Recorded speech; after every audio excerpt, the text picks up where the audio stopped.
So now we're going to look at how to evaluate integrals of this form. You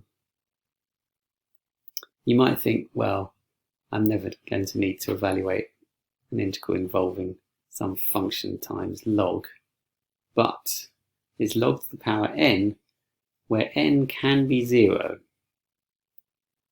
which means that it's suggesting that you can evaluate any integral. F can be anything, and you're going to evaluate it from, you can find the integral of any f from 0 to infinity. Well, it's not quite any f anyway, as we'll see, but this is actually a very widely applicable technique, just because you're allowed to use n equals 0. So we can divide it into various cases depending on what f, how f behaves. So first of all, if f is not even, has a finite number of poles, so the singularities are going to be as a result of f, none of which are the singularities on the real line, so we keep things simple.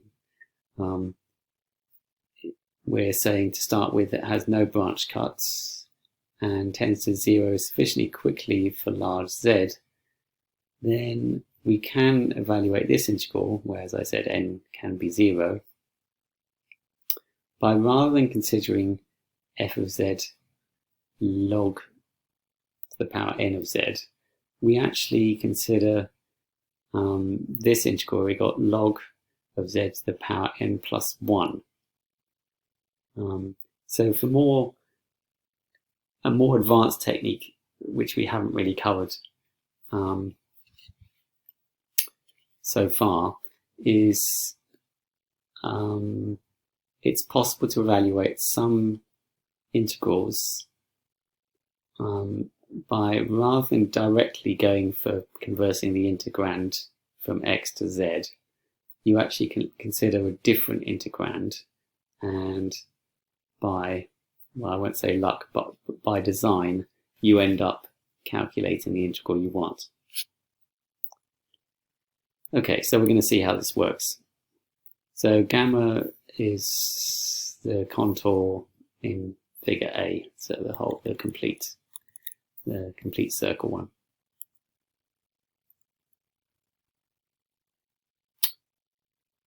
And we choose the branch cuts of log z to lie in the theta equals 0 direction as usual for evaluating integrals. Okay, so this contour integral j sub n plus 1 can be split into 4 integrals. So it's really what we've been doing already. Those 4 integrals, of course, are basically this one here, then around the large circle, then back again, and then around the semicircle. So without going into a lot of detail, you need to have f of x such that when you integrate around the large circle, this expression here will go to 0. Now you do the same thing for the integral around the semicircle.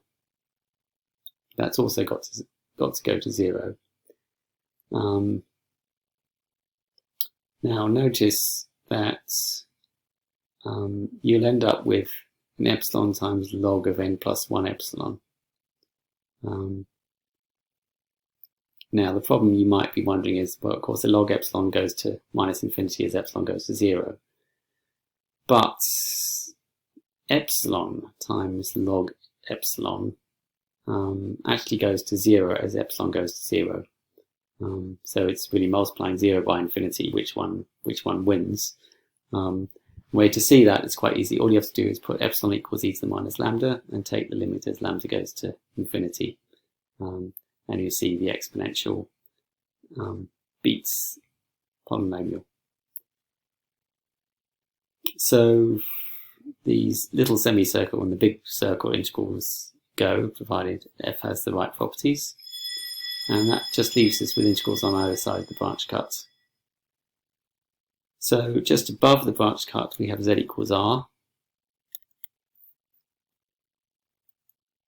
Sorry, this one, z equals r.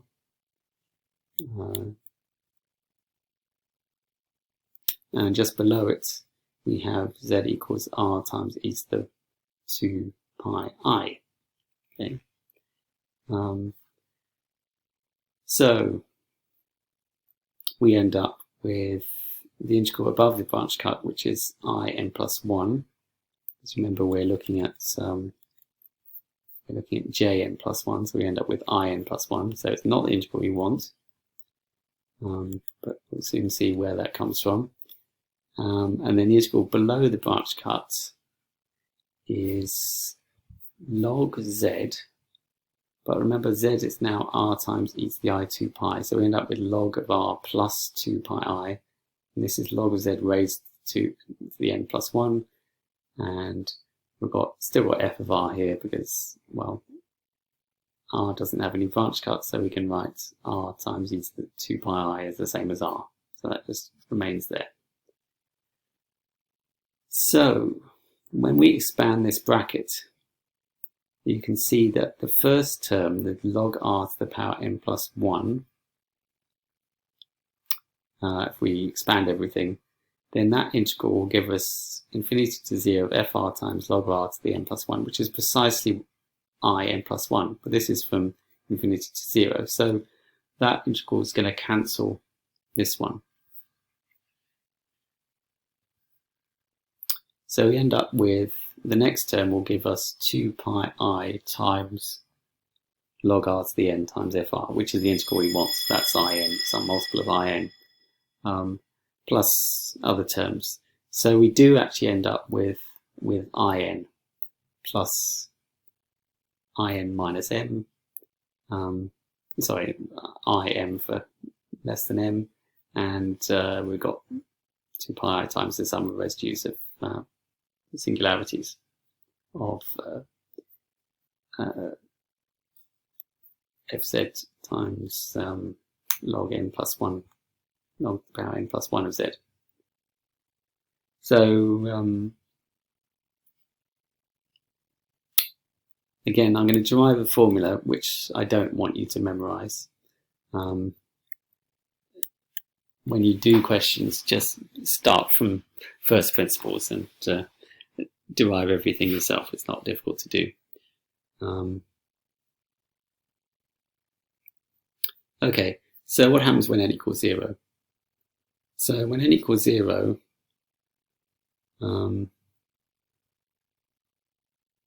as I said, this is particularly the most useful case. We obtain the integral of just f of x. And that's useful because if f of x is not even, then we wouldn't be able to use the normal technique for minus infinity to infinity of f of x using a semicircular contour. Now in this case,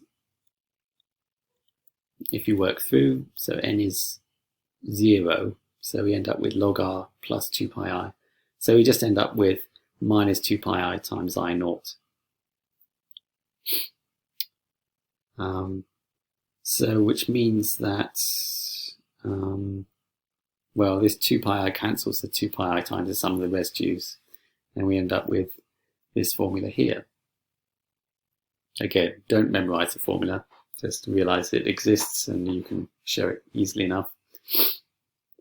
When n equals 1, we'll get this thing squared, which is where this 4 pi squared comes from, times I naught, and we'll get I1 as well. Now here's a useful trick. If f of x is real, then all of these integrals I0, I1 and so on are real. So if we're trying to find I0, if we're trying to find I1, we're trying to find I1, I guess. We're trying to find I1, and we don't want to calculate I0, we don't particularly or we don't know it, or we don't actually need to calculate it, because all we have to do is take the imaginary part of this equation, and this bit here will disappear.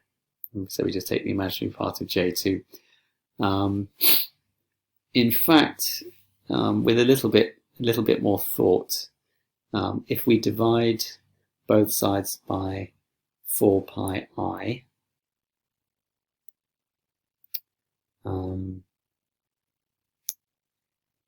then we just take the real part of everything. We'll get 2 pi I times the sum of the residues. We're dividing by 4 pi I, we get half, and then we take the real part of the residues. Okay, so we end up with this formula. So remember this trick of taking the real part or the imaginary part to make life easy. Then you don't have to calculate I0.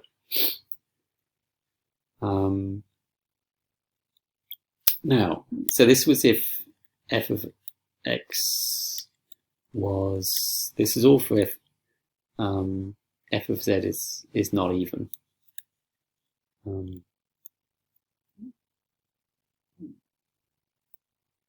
Now suppose it is even. Well, in that case, it's actually simple to use the semicircular contour, the one in figure B.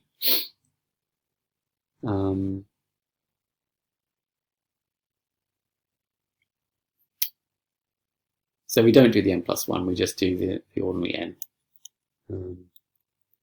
And okay, I won't go through all the, let you work through yourself, let you work through the details yourself.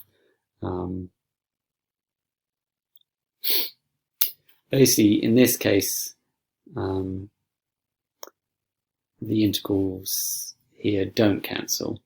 So you can see, because you got infinity to 0 and a minus sign, then you end up with twice in. So there's no point in doing an in plus 1, because the in integrals don't cancel.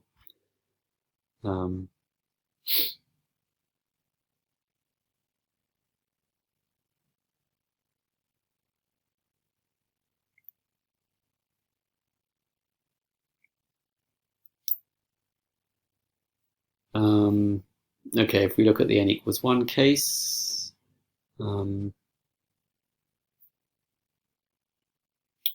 end up with I pi times f of r, which is I pi I naught, and this is log r to the power 1, so that's the I1 bit. As I said, because you've got a minus, swap the limits, you get plus, so you end up with 2i. Again, you've got 2 pi I times the sum of the residues of this, and again, you can just take the real parts of this. Now, if you think about it, you're taking the real part because you don't want this. You don't want to evaluate I naught as well if you intend to find I1. Taking the real part, well, the real part, if you think about it, you've got 2 pi I times this, which is complex. So that's the same as taking the imaginary part of minus the sum of the residues.